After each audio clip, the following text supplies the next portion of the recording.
Session. ಇಷ್ಟೊತ್ತು ನಾವು ಸಿನಿಮಾದ ಜೂನಿಯರ್ ಸೀನಿಯರ್ ಬಗ್ಗೆ ಮಾತಾಡ್ತಿದ್ವಿ, ಈಗ real senior junior. Ready sir, ಏನ್ ಹೇಳೋಕೆ ಇಷ್ಟಪಡ್ತೀರಾ?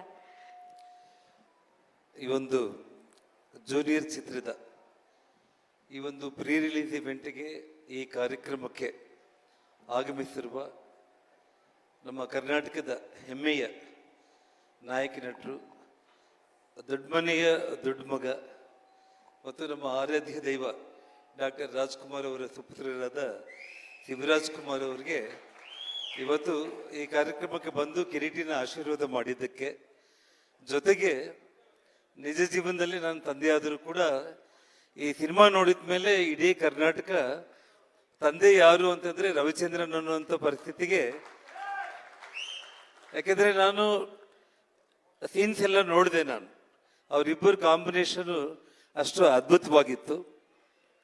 ಜೊತೆಗೆ ಜನಿಲಿಗೆ ಅವ್ರ ಬಗ್ಗೆ ಇವತ್ತು ಇಡೀ ನಮ್ಮ ದಕ್ಷಿಣ ಭಾರತದಲ್ಲಿ, ಅದರಲ್ಲಿ ವಿಶೇಷವಾಗಿ ಏನು ತೆಲುಗು ಬೊಮ್ಮರಿಲ್ಲು ಸಿನಿಮಾ ಅಂತ ಏನು ಬಂದಿತ್ತು, ಅದರಿಂದ ಇಡೀ ನಮ್ಮ ದೇಶದಲ್ಲೇ ಅವರು ಖ್ಯಾತಿ ಹೊಂದಿರುವಂಥ ನಟಿ.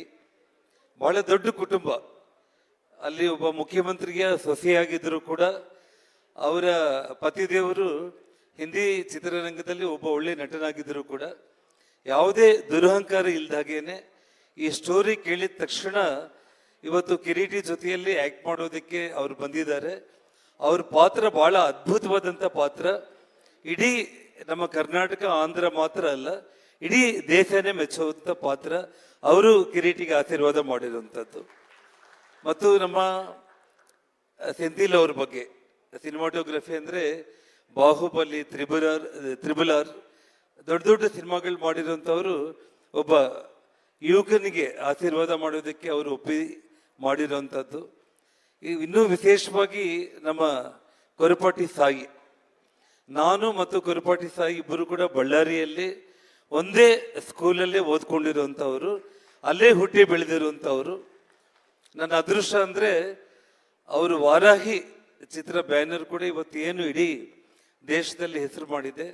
ಅವ್ರ ಬ್ಯಾನರಲ್ಲಿ ಕಿರೀಟಿಯ ಒಂದು ಸಣ್ಣ ಮಗು ಇದ್ದಾಗಲಿಂದ ಕೂಡ ಅವರ ಡ್ಯಾನ್ಸು ಆ್ಯಕ್ಟಿಂಗ್ ನೋಡಿ ನಾನೇ ಫಸ್ಟ್ ಸಿನಿಮಾ ಮಾಡಬೇಕು ಅಂತೇಳಿ ಮುಂದಕ್ಕೆ ಬಂದಿದ್ದು. ಅದು ಒಂದು ಆಶೀರ್ವಾದ. ವಿಶೇಷವಾಗಿ ಶ್ರೀಲೀಲಾ ಚಿಕ್ಕ ಮಗು ಇದ್ದಾಗಲಿಂದ ಕೂಡ ನಾನು ನೋಡ್ತಾ ಇರುವಂಥದ್ದು.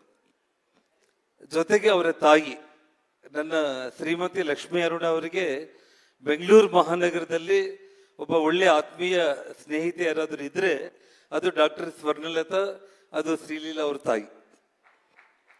ಮತ್ತು ಇವತ್ತು ನಾನು ಆಲ್ರೆಡಿ ಹೇಳಿದ್ದೆ, ನಾನು ಇವತ್ತು ಇಡೀ ನಮ್ಮ ಕನ್ನಡ ಚಿತ್ರರಂಗ ಅಲ್ಲ, ಇಡೀ ಭಾರತದಲ್ಲಿ ಯಾವ ರೀತಿ ಒಂದು ಕಾಲದಲ್ಲಿ ರೇಖಾ ಹೇಮಾಮಾಲಿನಿ, ಆ ನಂತರ ಜಯಪ್ರದಾ ಜಯಸುಧಾ ಆಂಧ್ರದಲ್ಲಿ ಆಗಿರ್ಬೋದು, ಮತ್ತೆ ನಿಮಗೆ ನಮ್ಮ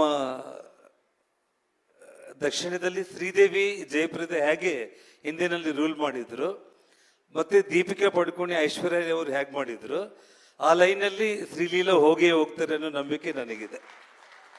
ಇದರ ಒಂದು ಹೆಮ್ಮೆ ನಮ್ಮ ಕರ್ನಾಟಕದಿಂದ ಇಡೀ ದೇಶದಲ್ಲಿ ಹೆಸರು ಮಾಡುವಂಥ ಒಂದು ಅವಕಾಶ ಭಗವಂತ ಶ್ರೀಲೀಲಾ ಕೊಳ್ಳಿ ಅಂತ ಹೇಳ್ತಾ, ಮತ್ತು ರಾಧಾಕೃಷ್ಣ ಡೈರೆಕ್ಟರ್, ಈ ವಿಷಯದಲ್ಲಿ ನಾನು ಮೊದಲನೇದಾಗಿ ಪುನೀತ್ ರಾಜ್ಕುಮಾರ್ ಅವರು ಕಿರೀಟಿನ ಚಿಕ್ಕ ಮಗು ಇದ್ದಾಗಲಿಂದ ನಮ್ಮ ಮನೆಗೆ 4-5 ಬಾರಿ ಬಂದಿದ್ರು.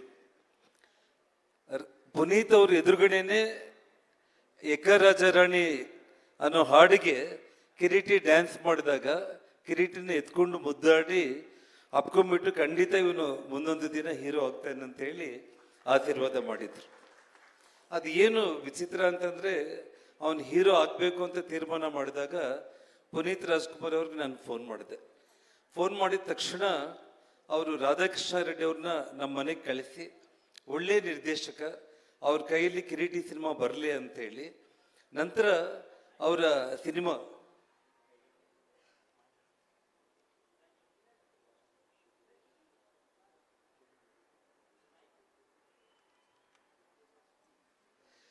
ಯಾಕಂದರೆ ಸಿನಿಮಾ ಹೆಸರು ನನಗೆ ನೆನಪಿಗೆ ಬಂದಿಲ್ಲ, ಜೇಮ್ಸ್ ಮೂವಿ ಅವರ ಕೊನೆ ಸಿನಿಮಾ.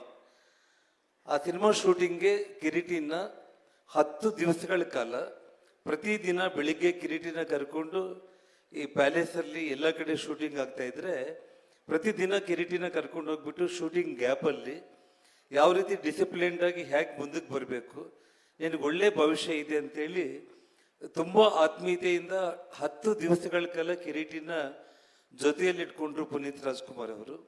ಅವ್ರೇನು ಕೊನೆಯ ಉಸಿರು ಬಿಟ್ಟರು ಅವತ್ತು ಅದನ್ನು ನಾವು ಹೇಳಲಿಕ್ಕೆ ಇಡೀ ನಮ್ಮ ಕರ್ನಾಟಕ ದೇಶನೇ ಕಣ್ಣೀರು ಬಿಡುವಂಥ ಪರಿಸ್ಥಿತಿಯಲ್ಲಿ ನಾನು ಅವತ್ತು ತುಂಬ ಲೇಟಾಗಿ ಮಲ್ಕೊಂಡು ಬಂದಿದ್ದೆ. ನಾನು ಮನೆಯಲ್ಲಿ ಇನ್ನೂ ಮಲಗಿದ್ದೆ. ನಾನು ವಿಷಯ ಗೊತ್ತಾಗ್ಬಿಟ್ಟು ಬಿಕ್ಕಿ ಬಿಕ್ಕಿ ಹತ್ಕೊಂತ ಬಂದ್ಬಿಟ್ಟು ನನ್ನ ಮೇಲೆ ಬಿದ್ದುಬಿಟ್ಟ. ಏನಾಗಿದೆ ಅನ್ನೋದ್ರೊಳಗಡೆ ನಮ್ಮ ಶ್ರೀಮತಿ ಟಿವಿ ನೋಡಿಲ್ಲ ಅಂತೇಳಿ ಅವರು ಓಡಿ ಬಂದರು ಒಳಗಡೆ ಗಾಬರಿ ಆಗಿ. ಅಂದರೆ ಭಗವಂತ ಅವ್ರಿಗೇನು ಆ ಕೊನೆಯಲ್ಲಿ ಅವನ ಮೊದಲ ಚಿತ್ರರಂಗ ಸಿನಿಮಾ ಪ್ರಾರಂಭ ಮಾಡೋದಕ್ಕಿಂತ ಮುಂಚೆ ಅವರ ಕೊನೆ ಚಿತ್ರ 10 ದಿವಸಗಳ ಕಾಲ ಜೊತೆಯಲ್ಲಿ ಇಟ್ಕೊಂಡಿದ್ದಾನೆ ಅಂತಂದ್ರೆ ಅದೇನೋ ಪೂರ್ವಜನ್ಮದ ಋಣಾನುಬಂಧ. ಅವರು ಈ ಭೂಮಿ ಬಿಟ್ಟು ಹೋಗ್ತಾ ಅವನ್ನ ಕರ್ಕೊಂಡು ಅಷ್ಟೆಲ್ಲ ಅವ್ರಿಗೆ ಒಂದು ಡಿಸಿಪ್ಲಿನ್ ಕಲಿಸಿ ಒಂದು ಮಾರ್ಗದರ್ಶನ ಕೊಟ್ಟಿದ್ದಾರೆ ಅಂತಂದ್ರೆ ಅದು ಕಿರೀಟಿ ಪುಣ್ಯ ಅಂತ ಹೇಳಿ ನಾನು ಭಾವಿಸ್ತಾ ಇದ್ದೇನೆ ಬಂಧುಗಳೇ. ಜೊತೆಗೆ ಶಿವರಾಜ್ ಕುಮಾರ್ ಅವರು ಇವತ್ತು ಮೊದಲಿಂದ ಕೂಡ ನಾನು ಮೊನ್ನೆ ಫೋನ್ ಮಾಡಿ, ಅಣ್ಣ ನೀವು ಬರಬೇಕು ಈ ಕಾರ್ಯಕ್ರಮಕ್ಕೆ, ಕಿರೀಟಿಗೆ ಆಶೀರ್ವಾದ ಮಾಡಬೇಕು ಅಂತ ಹೇಳಿದಾಗ ಫೋನಲ್ಲೇ 5 ನಿಮಿಷ ಅವರು ಮಾತಾಡಿದರು.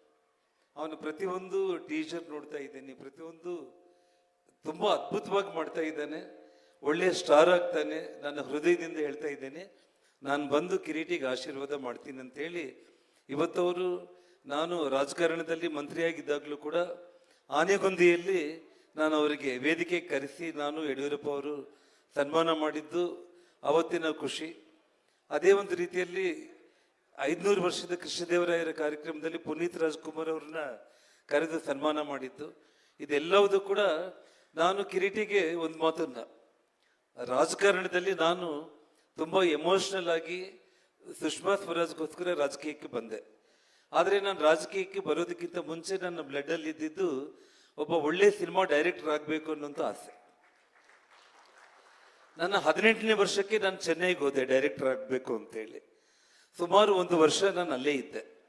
ಅದಾದ್ಮೇಲೆ ಅಲ್ಲಿ ಪರಿಸ್ಥಿತಿಗಳು ನೋಡಿಕೊಂಡು ಹಣ ಚೆನ್ನಾಗಿ ದುಡಿದು ಚಿತ್ರರಂಗಕ್ಕೆ ಹೋಗೋಣ, ಈ ರೀತಿ ಹೋಗೋದು ಕರೆಕ್ಟ್ ಅಲ್ಲ ಅಂತ ನಾನು ವಾಪಸ್ ಬಂದವನು. ಪುನಃ ಮತ್ತೆ ಸಿನಿಮಾ ಇಂಡಸ್ಟ್ರಿಗೆ ಹೋಗ್ಲಿಕ್ಕೆ ಆಗಲಿಲ್ಲ. ಬಟ್ ಆ ಬ್ಲಡ್ಡಲ್ಲಿ ಅದು ಕಿರೀಟಿಗೆ ಮತ್ತೆ ಬಂದಿರೋ ಕಾರಣ ಚಿಕ್ಕ ಮಗು ಇದ್ದಾಗ್ಲಿಂದ ಕೂಡ ಅವನಿಗೆ ರಾಜಕೀಯ ಅನ್ನೋದು ಯಾವತ್ತೂ ಕೂಡ ಮನೆ ಹತ್ರ ಮುಖ್ಯಮಂತ್ರಿಗಳು, ಕೇಂದ್ರ ಮಂತ್ರಿಗಳು ದೊಡ್ಡ ದೊಡ್ಡ ಆರ್ಭಾಟ ನಡೀತಾ ಇದ್ರು ಕೂಡ ಅವನಿಗೆ ಎಷ್ಟೊತ್ತಿದ್ರು ಕೂಡ ಆ್ಯಕ್ಟಿಂಗು, ಡ್ಯಾನ್ಸು, ಸಿನಿಮಾ ಅದ್ರ ಬಗ್ಗೆನೇ ಅವನಿಗೆ ಇಂಟ್ರೆಸ್ಟ್ ಇತ್ತು. ಒಂದು ರೀತಿ ಈ ರಾಜಕೀಯ ಅನ್ನೋದಕ್ಕಿಂತ ಕೂಡ ಆ ಚಿತ್ರರಂಗದಲ್ಲಿ ಜನರ ಪ್ರೀತಿ ಗಳಿಸಿ ಶಾಶ್ವತವಾಗಿ ರಾಜ್ಕುಮಾರ್ ಕುಟುಂಬದಲ್ಲಿ ಒಂದು ಪರ್ಸೆಂಟೇಜ್ ಅವನು ಪ್ರೀತಿ ಗಳಿಸಿದ್ರು ಕೂಡ ಅವನ ಜನ್ಮ ಧನ್ಯ ಆಗುತ್ತೆ ಅಂತೇಳಿ ಈ ಸಂದರ್ಭದಲ್ಲಿ ಹೇಳ್ತಾ, ಹೆಚ್ಚಾಗಿ ಹೇಳೋದಕ್ಕಿಂತ ಕೂಡ ಅವನಿಗೆ ತಾವೆಲ್ಲರೂ ಕೂಡ ಇವತ್ತು ಬಳ್ಳಾರಿ, ಗಂಗಾವತಿ, ಬೆಂಗಳೂರು ಮಹಾನಗರ ಮತ್ತು ಎಲ್ಲ ಜಿಲ್ಲೆಗಳಿಂದ ಬಹಳ ಪ್ರಮುಖರು ಇಲ್ಲಿ ಆಶೀರ್ವಾದ ಮಾಡೋದಕ್ಕೆ ನಾನು ಕರೆದಿದ್ದೆ. ಎಲ್ಲರೂ ಕೂಡ ನಮ್ಮ ಕರೆಗೆ ಹೋಗ್ಬಿಟ್ಟು ಬಂದಿದ್ದೀರಾ. ಇಡೀ ಕರ್ನಾಟಕ ರಾಜ್ಯದಲ್ಲಿ ಪ್ರತಿಯೊಬ್ಬರು ಕೂಡ ಇದು ಚಿತ್ರ ಅಂತಂದ್ರೆ ಒಂದು ಅತ್ಯಂತ ಉತ್ತಮವಾದ ಕೌಟುಂಬಿಕ ಚಿತ್ರ.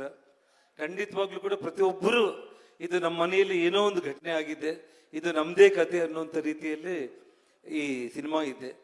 ಮತ್ತು ರವಿಚಂದ್ರನ್ ಕಿರೀಟಿ ಅವರ combination, Genelia Kireeti combination, Sreeleela Kireeti combination ತುಂಬ ಅದ್ಭುತವಾಗಿರುತ್ತೆ. ಮತ್ತು ಇಲ್ಲಿ ತಾಯಿ ಗಿರಿಜಾ ಲೋಕೇಶ್ ಅವರು ಬಂದಿದ್ದಾರೆ. ಲೋಕೇಶ್ ಅವರಂದ್ರೆ ಇನ್ನ ಅದ್ಭುತವಾದಂಥ ಒಬ್ಬ ನಟ. ಅವರನ್ನು ನಾವು ಚಿಕ್ಕ ಮಕ್ಕಳಿಂದ ಕೂಡ ನೋಡ್ಕೊಂಡು ಬಂದಿರುವಂಥದ್ದು. ಇವತ್ತು ತಾವು ಆ ಚಿತ್ರದಲ್ಲಿ ಒಂದು ಪಾತ್ರ ಮಾಡಿದ್ದೀರಿ ಅಂತಂದ್ರೆ ನಾನು ನೋಡಿದೆಮ್ಮ, ನಾನು ಬಹಳ ಅದ್ಭುತವಾಗಿತ್ತು. ನಿಮ್ಮಿಬ್ಬರ ಕಾಂಬಿನೇಷನ್ ಕೂಡ ಬಹಳ ಚೆನ್ನಾಗಿತ್ತು. ಹಾಗಾಗಿ ಇಲ್ಲಿ ಬಂದು ಎಲ್ಲರೂ ಆಶೀರ್ವಾದ ಮಾಡಿದ್ದಕ್ಕೆ ವಿಶೇಷವಾಗಿ ಮಾಧ್ಯಮ ಸ್ನೇಹಿತರಿಗೆ ಎಲ್ಲರೂ ಕೂಡ ಕಿರೀಟಿಗೆ ಆಶೀರ್ವಾದ ಮಾಡಿ. ಒಂದು ಜನಾರ್ದನ್ ರೆಡ್ಡಿ ಮಗ ಅನ್ನೋದಕ್ಕಿಂತ ಕೂಡ ಕಿರೀಟಿಗೆ ನಾನು ಒಂದೇ ಒಂದು ಚಾಲೆಂಜ್ ಹಾಕಿದ್ದೆ. ನಾನು ಜನಾರ್ದನ್ ರೆಡ್ಡಿ ಮಗ ಅಂತ ಅನ್ಸ್ಕೊಳ್ತೀಯ ಅಥವಾ ಇನ್ನೊಂದು 2-3 ವರ್ಷದಲ್ಲಿ ಕಿರೀಟಿ ಅವ್ರ ಅಪ್ಪ ಅಲ್ಲಿ ಹೋಗ್ತಾ ಇದ್ದಾನಂತ ಅನ್ಸ್ಕೊಳ್ತೀಯ ಅಂತ ಹೇಳಿ ಒಂದು ಚಾಲೆಂಜ್ ಕೂಡ ಕೊಟ್ಟಿದ್ದೀನಿ ನಾನು.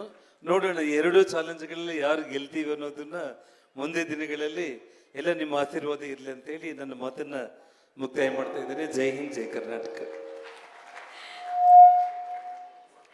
ತಂದೆಯ ಕನಸು ಓಕೆ, ತಂದೆಯ ಕನಸಾಗಿತ್ತು ಸಿನಿಮಾ ರಂಗಕ್ಕೆ ಬರಬೇಕು ಅಂತ. ಆ ತಂದೆಯ ಕನಸನ್ನ ಆಸೆಯನ್ನ ಈಡೇರಿಸೋದಕ್ಕೆ ನಮ್ಮ ಕಿರೀಟಿಯವರು ಸಂಪೂರ್ಣ ತಯಾರಿ ಮಾಡ್ಕೊಂಡಿದ್ದಾರೆ. ಜೂನಿಯರ್ ಸಿನಿಮಾ ಜುಲೈ 18ಕ್ಕೆ ತೆರೆ ಕಾಣ್ತಾ